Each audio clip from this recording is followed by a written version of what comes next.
Yes, welcome to the Club Suite here on BA 787-10. I don't normally start my video as we're landing, so let's head back 8 hours to Terminal 5. No queues at the Club World check-in and our bags were tagged as priority. Ahead of us then, and we wandered through the fast track at Terminal 5. It's straight to the Pier lounge for us, the one that in my view is the best business lounge in Terminal 5. It's usually quieter than the rest of the lounges. There's plenty of table seating in the lounge, both high and low tables, catering from small to big groups. In addition, there's chairs, lounges, etc. We managed to bag 2 chairs overlooking the apron and a glass of champagne as we watch the action outside. There is a website showing you how full the various BA lounges are, which is also on the big screens near security and outside the main lounge complex. It was around 10:30 in the morning when we arrived, so I helped myself to a bit of a sorry breakfast buffet. There's also what you might term a live kitchen, where staff will prepare food for you. American pancakes were a good option. Elsewhere in the lounge, you'll find the Whispering Angel Help Yourself bar. The main drink selection is fairly comprehensive, with softs, spirits and sparkling in the form of Bottega plus various wines, all free pour of course. Lunch options did come out later on in our lounge visit, the usual staples of pasta, fish croquettes, a rice dish. To be honest, the food is okay in the lounge, but I think it's better on board. And before I leave this lounge, it was great to bump into fellow YouTuber Mark from Let's Make a Trip. If you ever do meet a YouTuber in the wild, say hi. And that -10 over there is ours, so let's go over to the Pier and go and find it. Yes, we've got to jump back on the shuttle train to get across to the next pier before we can get on our flight. Of course, you can always take the walkway, which is the next level down, but I'll be honest, it's a long way, and we'll take the train. We might have spent a little bit longer than we should have done in this lounge. One of the perks of flying Club World is Group 2 boarding on this flight over to Toronto. We arrived as the economy groups were being boarded, but still entered via the priority lane. It's a long walk yet, and this is where things got a little bit dangerous. The jet bridge, however long it is, couldn't accommodate the number of people that want to get on this aircraft. So naturally, these people backed up the jet bridge and into the terminal. So far, in fact, the queue reached the bottom of the escalator. No one from BA or the ground staff were managing this, and so, as a continuous stream of people, including ourselves, came down into an area with no space, some passengers got quite angry, and the truth is, this is pretty dangerous. The last thing you want is a pile-up at the bottom of an escalator, and I can't understand why this isn't managed proactively by the airline, pausing passengers at the top until space is available. It also transpires that pre-boarding hadn't been done properly, so wheelchairs then needed to fight their way back up the jet bridge, which was full of people, to allow room for people to get on and board. Just chaos. Now, we accepted that we were not there when our Group 2 boarding time was called, so waited with the masses. Don't be like this other guy though. He insisted on pushing through literally everyone, insisting, I'm Group 2, let me past. Don't be a dick. Rant over, let's get on board. First impressions, there's a lot going on, but let's get to the seat. It's a strong start with the bedding on the seat already. I've dropped my bag into the foot cubby, and the door is open with the Amenity Kit inside. The good news is the overhead lockers aren't full, so plenty of space for our cabin bags. You're trying to settle in. I'll just pop your menu here for you, my love. Cheers, thank you. Welcome on board. Thanks. Everything up to now seems pretty disorganised and quite chaotic, so I was glad to sit down and be offered a glass of champagne. Although the rush did continue, I only had my glass of champagne for 5 or 10 minutes and then it was taken away and cleared. Nothing further was offered. Despite this, we had a further 10-15 minutes sat at the gate waiting before we could push back and start taxiing. I wouldn't say it was a great start, but perhaps some of that was self-inflicted with our delayed boarding. Takeoff today is 09 right.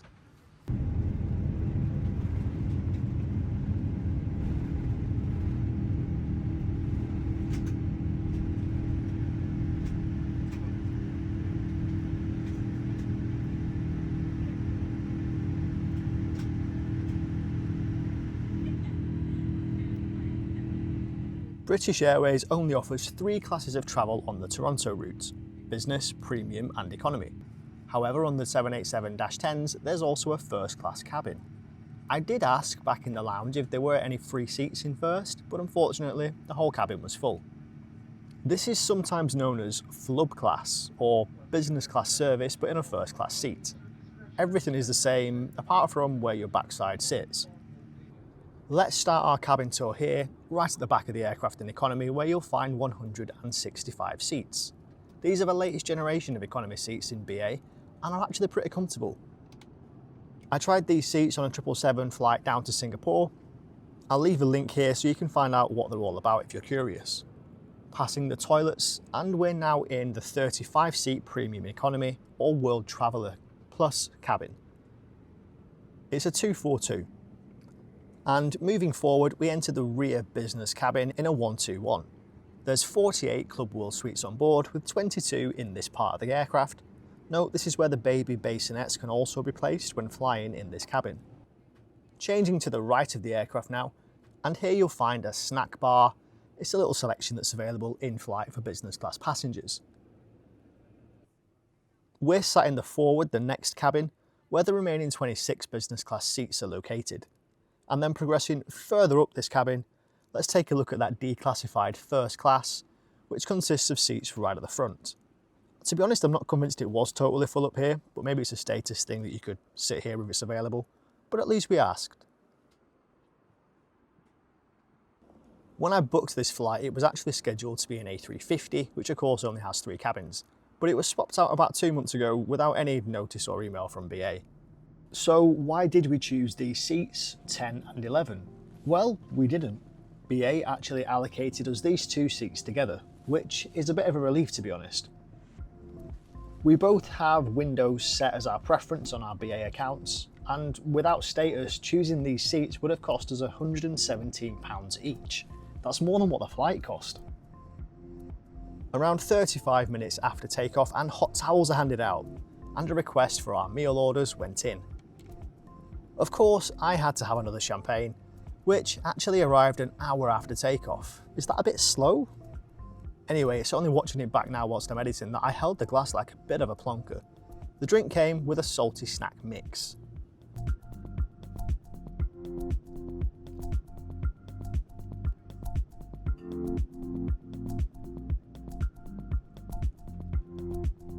Starters today were a choice of 3: smoked salmon, trout and prawn, buffalo mozzarella, or red lentil soup. Morven went for the fish, which was rated as small but good, and I chose the mozzarella, which came alongside a bread roll and a side salad.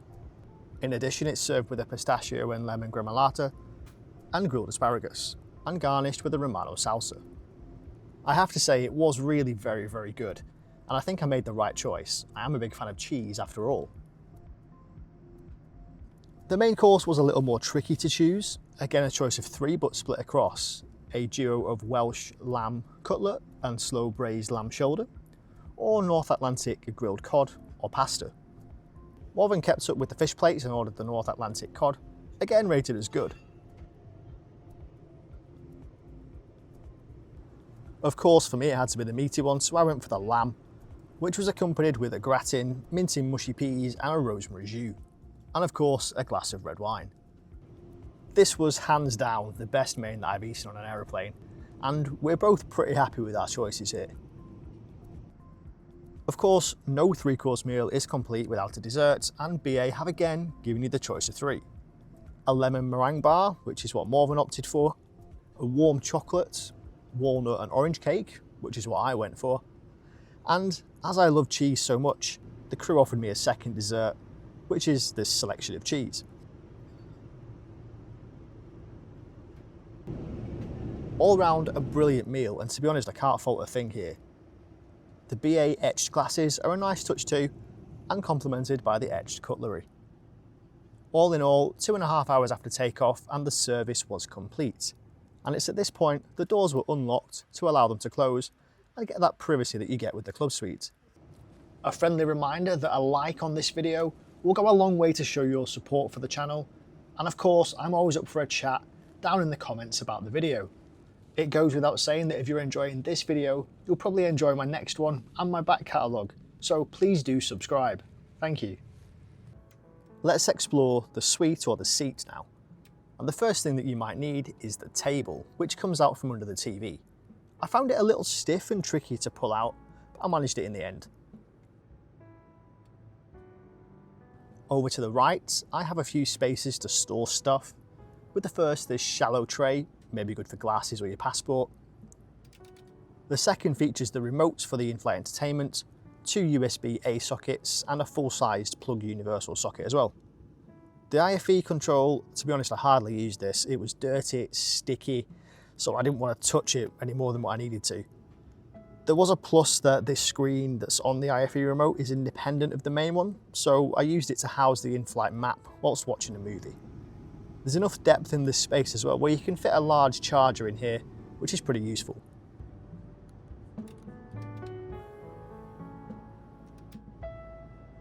This cupboard area is where the headphones live, the IFE kit and your bottle of water, and a mirror to check how good you look.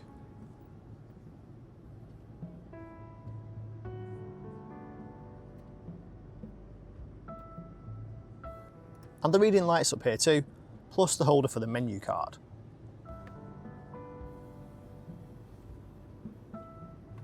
Let's go downwards now, and under the console, here's the safety card and the life jacket, etc.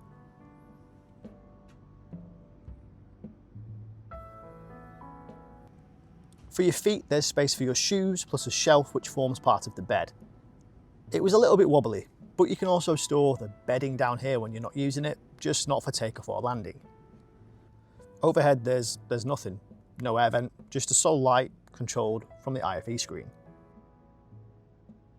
Things got a little bit turbulent for a while, so let's take a look at the Amenity Kit. This requires all customers to be seated with seatbelts securely fastened. Please help us. The kits are a collaboration with the White Company, and to be honest, whilst the eye mask and the socks are okay and could be useful, there's nothing here that I'm really going to use. I'm not massively into my face creams, as you can tell, and it's a day flight, right? What are your thoughts? Should the airlines get rid of these kits, let them be available on request, or just stock up on loose items that you might need in the bathroom? Let me know in the comments.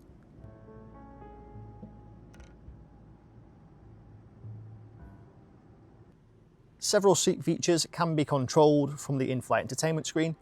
Lights and the window dimming. Each window can also be controlled from the window itself too.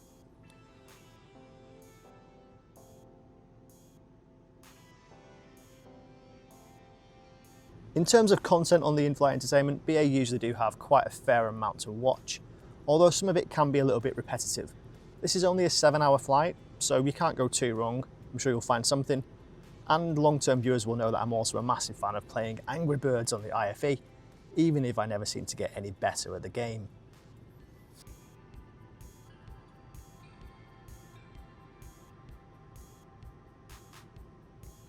The in-flight map is powered by ARC and has various views that you might expect, info on your speed, altitude, etc., flight time remaining, and some different views like the overhead view, moving map, flight deck view.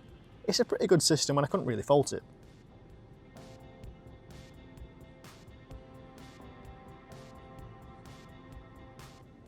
Let's get comfy now. The bedding, like the Amenity Kit, is provided by the White Company, so let's see what's inside. First up, we have a mattress topper, although as you'll see that's a bit of a stretch by name, and under this is the duvet. And for your head there's one large pillow. The seat controls are via this panel, just above your leg and to the side. It's in a place that doesn't really easily get knocked, which is a massive plus. There's no way to move the seat forwards or back whilst maintaining your angle of recline. Instead, any movement shifts the footrest up and the backrest down. So you can't really move any further or closer to the screen without adjusting the angle that you're going to be reclined at. I think it's probably easier to put the seat down into lie flat whilst you're standing up rather than being in it. You do have to do it yourself, there's no turn down service, although I didn't expect there to be one. Here's how that foot shelf from earlier now works to extend the bed. Just look at how grim the seat is though, it's clearly been a while since it's been cleaned. Whilst we're looking at dirt, this is down the side of the seat, I wonder how many miles these crumbs have flown. And the vents above weren't too clean either. This aircraft's been in service for maybe 2 years, so maybe it's never had a proper real clean. Anyway, let's get back to comfy mode.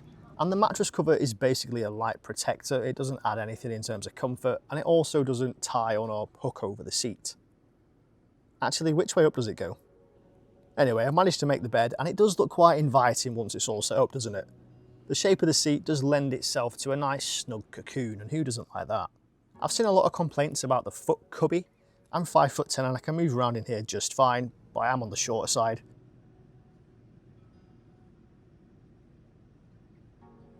There's enough room for a large head at the top as well, and shoulder space is about the minimum that you're probably going to need to be comfortable once you're having a sleep. I'm pretty happy, to be honest, lounging around in here. Note the amount of shelf space too on the right hand side. The door's closed and everything's going great until... Wait, yeah, the IFE's broken. Midway through, 27 years later, and I had to ask the crew for a reset. Not ideal, but not the end of the world. Reset complete, and Morven's awoken from her 4-hour nap, so that's a vote of confidence in the comfiness of the bed. As BA put it, it's time for a little nibble before you land. And that little nibble consists of a Mediterranean vegetable salad with a choice of either ham and cheese as a sandwich on a brioche, or a grilled portobello mushroom, cheese, and something else on a sandwich that is sourdough. I went for the mushroom on sourdough option. There's not much to it really. It's hard to call it a second meal, I suppose, but it's a light snack before landing. But it tasted better than what it looked. Morven went for the cheese and ham sandwich, which she wasn't raving about. The letdown overall was the chocolate muffin. It's a bit uninspired, don't you think? A little claggy is how I'd describe it, and probably not the ideal pre-landing snack. A quick visit to the loo, and although it was clean, the only thing that might have differentiated it from economy was the range of hand soaps. I can't quite remember though if these were common across the toilets on board. I'm sure someone in the comments will let us know.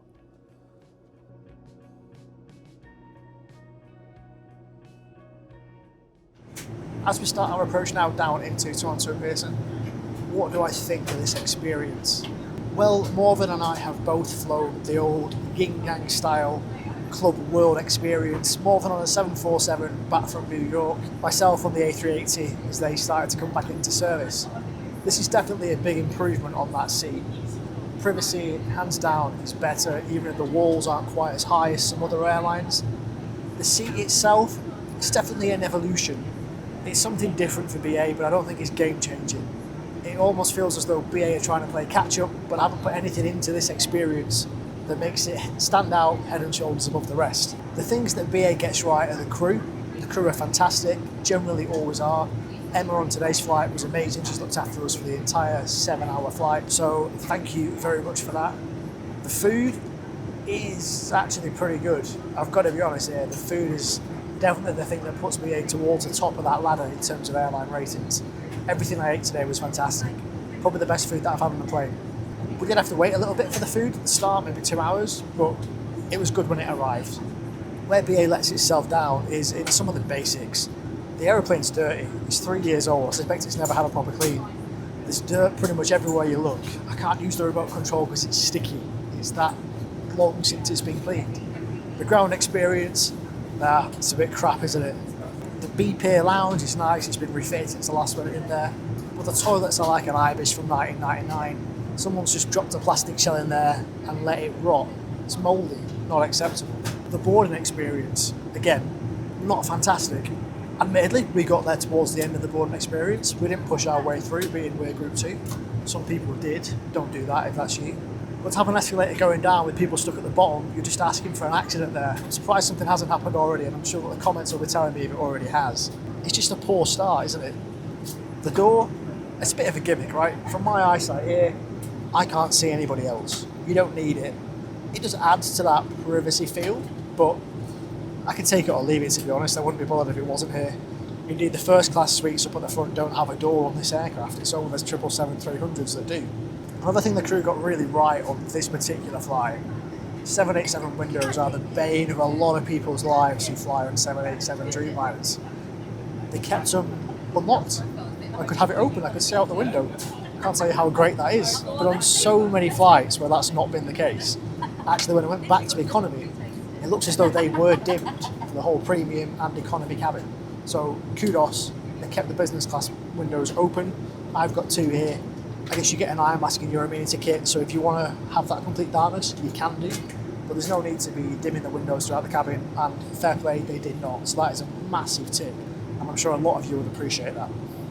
So what did we pay for this flight? Well, 42,500 Avios and £187.50 each. We had an expiring Barclays Upgrade Voucher to use, so that meant that we only paid the premium economy worth of Avios, if that makes sense to you all. So we didn't have to pay the full business fare. Effectively it's 2 for 1 if you look at it in a slightly different way. We had some Avios to burn, we had a voucher expiring. This was the right flight for us at the right time in school holidays, so it just all worked out quite nicely.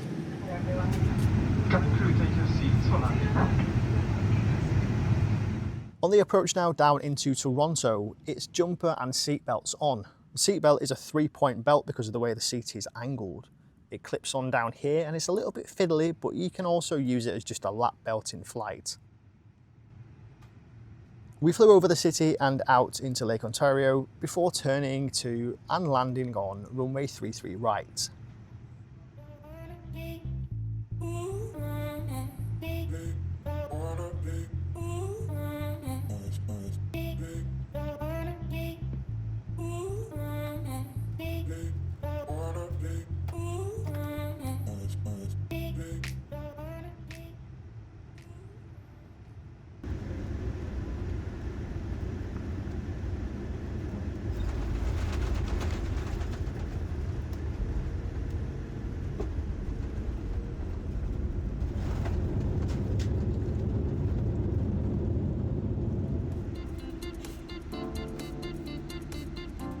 That's an Air Transat A321neo that's just landed from Gatwick, and I reckon we had a better flight than pretty much everybody on board that one.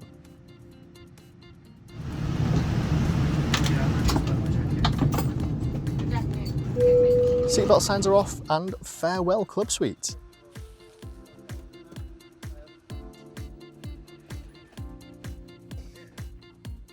Thanks for watching this video. Up next is the flight back to London on Virgin Atlantic. So as ever, subscribe, like and comment, and I'll see you next time.